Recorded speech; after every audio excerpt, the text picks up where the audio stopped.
الحمدللہ الذی ارسل رسولہ بالہدی والصلاۃ والسلام علی سیدنا و سید الانبیاء محمد المصطفی وعلی آلہ وصحبہ نجوم الہدی واولیاء امتہ وعلماء ملتہ اجمعین وبارک وسلم ابدا اما بعد فاعوذ باللہ من الشیطان الرجیم بسم اللہ الرحمن الرحیم۔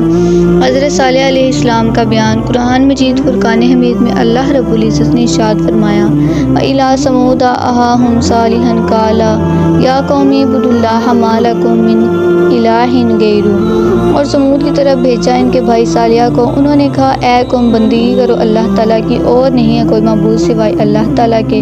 سمود در حقیقت ایک جماعت صاحب مال کی تھی اور وہ بکریوں اور اونٹوں سے آسودہ تھے۔ جب قوم عاد کو حق تعالیٰ نے اس دنیا سے غارت کیا تو اس کے بعد قوم سمود نے ان کے شکستہ مکانوں پر قبضہ کر لیا اور ان کو ازسن تعمیر کر لیا۔ اور یہ قوم بھی کثرت مال و کثرت اولاد سے گمراہ ہوئی۔ وہ اپنی دولت کے غرور پر نازا رہتے تھے اور بتوں کی عبادت میں مصروف رہتے اور ظلم و فساد کثرت سے کرتے تھے۔ حضرت صالح علیہ السلام نے قوم سمود کو دعوت اللہ دی اور اس قوم سے کہا کہ اے قوم اقرار کرو کہ خدا ایک ہے، کوئی اس کا شریک نہیں۔ منکروں نے کہا کہ تمہاری پیغمبری کی دلیل کیا ہے؟ حضرت صالح نے کہا کہ ہود کی قوم کو اللہ تعالیٰ نے باسباب بے ایمانی اور بت پرستی کے ہلاک کیا اور مجھے ان کے پیچھے اللہ تعالیٰ نے خلیفہ بنا کر تم پر بھیجا ہے۔ قوم سمود کے سردار بولے کہ اے صالح، اگر تم اللہ تعالیٰ کی طرف سے پیغمبر بنا کر بھیجے گئے ہو تو ہم کو کچھ موعظہ دکھلاؤ۔ حضرت صالح نے کہا کہ تم بتاؤ کیا موعظہ دکھلاؤں؟ یہ بات سن کر آپس میں مشورہ کرنے لگے۔ پھر کچھ دیر بعد حضرت صالح سے کہنے لگے کہ تم یہ موعظہ دکھاؤ کہ ایک اونٹنی اس پتھر سے نکلے اور اس وقت وہ بچہ بھی جنے اور دودھ بھی دے، تب ہم جانیں کہ تم رسول خدا برحق ہو۔ یہ گفتگو ہو رہی تھی کہ حضرت جبرائیل علیہ السلام نازل ہوئے اور کہا اے صالح تم ان سے اقرار کر لو اور ان سے کہو کہ بغیر حکم خداوند کے اونٹنی کو نہ ماریں اور سوائے دودھ کے اس سے کچھ نہ کھائیں کیونکہ ان پر کوئی چیز اس کے حلال نہیں ہے۔ پھر حضرت صالح علیہ السلام نے ان سے اقرار کر لیا اور اس اقرار کے بعد حق تعالیٰ کا حکم ہوا کہ اے صالح تم دعا کرو اور میری قدرت کے نظارے دیکھو کہ میں نے تو سے 4000 برس پہلے ایک اونٹنی اس پتھر کے اندر پیدا کر رکھی ہے تاکہ تیرا موعظہ ظاہر ہو اور تیری پیغمبری کی دلیل مضبوط ہو۔ پس حضرت صالح علیہ السلام نے خدا کی درگاہ میں دعا کی اور تمام مومنوں نے آمین کہی۔ اتنے میں ایک عجیب آواز اس پتھر سے نکلی، ماں ایک اونٹنی نہایت خوبصورت اس پتھر کے نیچے سے نکل آئی اور وہ اتنی حسین اور خوبصورت تھی کہ اس جیسی ساری عالم میں دوسری نہ تھی۔ اور بعد ہو ایک ساتھ کہ اس نے ایک بچہ دیا اور اس کے پاس تازہ گھاس بھی نظر آئی جو اونٹنی نے کھائی تھی، اور خدا کے حکم سے فوراً ایک چشمہ اور ایک چراگاہ پیدا ہو گئی اور اونٹنی نے اس میں چرنے لگی۔ اس قوم میں 7 قبیلے تھے اور 7 قبیلے اس چشمہ سے پانی پیتے تھے اور پانی کچھ کم نہ ہوتا تھا۔ سربان اس اونٹنی کو اس چشمہ پر لے گئے، اس اونٹنی نے اس چشمہ کا سب پانی پی لیا۔ پھر اس وقت حضرت صالح علیہ السلام نے قوم سے کہا کہ تم لوگ اس کا دودھ پیو۔ پس 7 قبیلے اس سے دودھ دو کر گھڑے اور مشکیں بھر بھر اپنے گھر لے جاتے تھے۔ اللہ تعالیٰ نے حضرت صالح علیہ السلام کو فرمایا کہ اپنی قوم سے کہو کہ وہ پانی اس چشمہ کا ایک روز اونٹنی کا ہے جس روز دودھ دھویا جائے، اور ایک دن ان کا ہے جس دن دودھ نہ دھویا جائے، جیسا کہ باری تعالیٰ نے فرمایا ہے قال هذه ناقة لها شرب ولكم شرب يوم معلوم ولا تبصوها بسوء فيأخذكم عذاب يوم عظيم۔ اور کہا یہ اونٹنی ہے، اس کے پانی پینے کی ایک دن باری ہے اور تمہاری باری دوسرے دن کی مقرر ہے، اور اس اونٹنی کو کس طرح سے چھیڑنا مت ورنہ تم کو ایک بڑے دن کی آفت گھیر لے گی۔ اللہ تعالیٰ کی قدرت سے اونٹنی پتھر سے پیدا ہو کر حضرت صالح علیہ السلام کی دعا سے چرتی پھرتی تھی، اور جس جنگل میں وہ اونٹنی چرنے جاتی تھی تو اس جنگل کے سب مویشی بھاگ بھاگ کر کنارے پہنچ جاتے۔ جس تالاب سے وہ پانی پیتی سب مویشی وہاں سے بھاگ جاتے اور مویشی وغیرہ پیاسے رہ جاتے۔ تب ایک مشورہ کیا اور یہ بات طے پائی کہ ایک دن پانی پر اونٹنی جائے اور دوسرے دن ان لوگوں کے مویشی جائیں، اور یہ خلاصہ تفسیر سے لکھا ہے۔ اس کے بعد صالح علیہ السلام نے قوم سمود سے کہا کہ خبردار یہ اونٹنی ہے اللہ تعالیٰ کی، اس کو کبھی مت چھیڑنا اور اس کو کوئی تکلیف بھی مت دینا ورنہ اس کی پاداش میں خداوند کریم تم پر سخت عذاب بھیجے گا۔ یہ بات حضرت صالح علیہ السلام کی سن کر وہ لوگ اس اونٹنی کو پیار کرتے تھے اور بہت ہی حفاظت سے رکھتے تھے اور اس کے دودھ سے مکھن اور گھی جمع کر کے شہروں میں لے جا کر بیچتے اور اس سے فائدہ حاصل کرتے۔ اسی وجہ سے وہ لوگ مالدار ہو گئے اور اسی صورت سے تقریباً 400 سال گزر گئے۔ ایک روز حضرت صالح علیہ السلام نے فرمایا اس مہینے کے اندر جس گھر میں لڑکا پیدا ہوگا اس سے ساری قوم ہلاک و تباہ ہوگی۔ اتفاقاً ان حاضر لوگوں کی بیویاں سب کی سب حاملہ تھی۔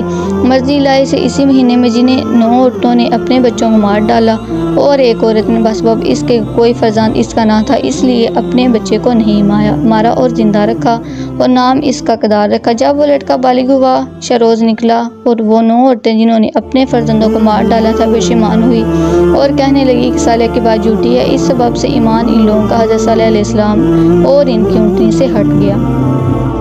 اور ایک روز شخص کے مستعد تھا اس کے ساتھ مل کر اور ہر قبیلے سے ایک شخص نے باہم متفق ہو کر اور خوب شراب پی کر اونٹنی کے مار ڈالنے کی صلاح کی اور یہ کہا کہ یہ پانی پینے کے لیے جب کنویں کے کنارے پر جائے گی تو ہم لوگ اس کو ایسی وقت مار ڈالیں گے بامستاق۔ اس آیت کے اللہ تعالیٰ نے فرمایا وَقَانَ فِي الْمَدِينَةِ تِسْعَةُ رَهْطٍ يُفْسِدُونَ فِي الْأَرْضِ وَلَا يُصْلِحُونَ، اور تیرے شہر میں 9 شخص خرابی کرتے ملک میں نہ سنوارتے۔ اور دوسرے روز اونٹنی نے پانی پینے کے لیے اپنا سر جھکایا اور قدردین صالح مردود نے آ کر اس کی گردن پر تیر مار کر زخمی کر دیا۔ اونٹنی نے اس پر حملہ کیا، سب بھاگے اور مستر بن طاہر ملعون نے پیچھے سے آ کر اس کے پاؤں میں تلوار مار دی اور اونٹنی گر پڑی۔ اس کے بعد تمام ملعون نے مل کر اس کو جان سے مار ڈالا اور اونٹنی کا بچہ اپنی ماں کا یہ حال دیکھ کر بھاگا۔ سب مردودوں نے اس کا بھی پیچھا کیا لیکن وہ اس کو نہ پکڑ سکے اور وہ بچہ اس پتھر میں چلا گیا جس سے اس کی ماں نکلی تھی۔ سید بن مسیب رحمۃ اللہ علیہ روایت کرتے ہیں کہ قوم صالح علیہ السلام کی شراب نہ پیتی تو ہرگز اونٹنی کو نہ مارتی اور یہ گناہ کبیرہ محض شراب پینے کی وجہ سے ہوا۔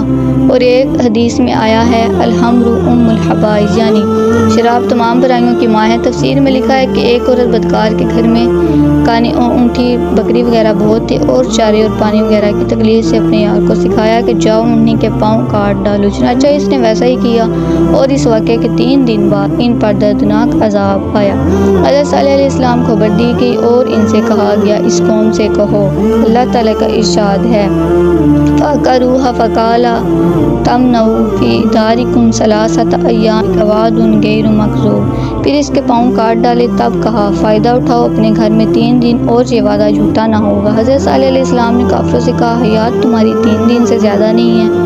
وہ حیران ہو کر بولے اس کی کیا علامت ہے؟ حضرت صالح علیہ السلام نے کہا کہ پہلے روز رنگ و روپ تمہارا سرخ ہو جائے گا اور دوسرے روز زرد ہو جائے گا اور تیسرے روز سیاہ ہو جائے گا۔ جب 3 دن بعد یہ علامت مکرہ ظاہر ہوئی تو نے اونٹنی کو مارا تھا وہ مردود سب کے سب حضرت صالح کے گھر آئے تاکہ حضرت صالح علیہ السلام کو بھی مار ڈالیں۔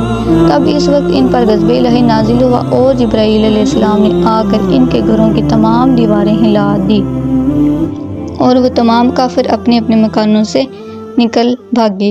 اسی وقت حضرت جبرائیل علیہ السلام نے ایسی چیخ ماری کہ ایک ہی آواز سے سب کے سب ہاتھ میں مل گئے۔ اور حضرت ابن عباس نے روایت کی ہے کہ ان 7 قبیلوں نے حضرت صالح سے پوچھا کہ کس طرح ہم لوگ ہلاک ہوں گے؟ آپ نے فرمایا کہ ایک ہی آواز سے حضرت جبرائیل علیہ السلام کی اور تم سب ہاتھ میں مل جاؤ گے۔ یہ سن کر اسی وقت اس قوم نے ایک کنواں بہت بڑا کھودا اور بیوی بچوں کو اس میں رکھ دیا اور ان کے کانوں کے واسطے روئی کافی تعداد میں دے دی اور اسی روئی کو ان کے سروں پر بھی اچھی طرح رکھ دیا تاکہ آواز کانوں تک نہ پہنچ سکے، کیونکہ جب آواز کانوں تک نہ آئے گی تو عذاب سے نجات مل جائے گی۔ یہ تدبیر کر کے خود بھی اس کے اندر جا رہے بعد اس کے اسی فرشتہ نے وہاں جا کر ایک ہی آواز سے 7 قبیلوں کو انا وسکر کیا، چنانچہ اللہ تعالیٰ نے فرمایا انا ارسلنا علیہم صیحۃ واحدۃ فکانوا کہشہم، ہم نے بھیجی ان پر ایک چنگاڑ پھر رہ گئے جیسے روئی دھنی ہوئی کالے رنگ کی مانند، اور کچھ بھی نام نشان ان کا زمین پر باقی نہ رہا۔ بعد صالح علیہ السلام ملک شام میں چلے گئے، حج کل شہر ستان اوج کہتے ہیں، وہاں جا کر سکونت اختیار کی، کافی مطمئن انتقال فرمایا اور جامع مسجد کے دائیں طرف مدفون ہوئے اور ان کے ہمراہ تمام مومنین بھی وہیں جا کر بسے اور وہیں سب مدفون ہوئے۔ وآخر دعوانا ان الحمد للہ رب العالمین وما علینا الا البلاغ المبین۔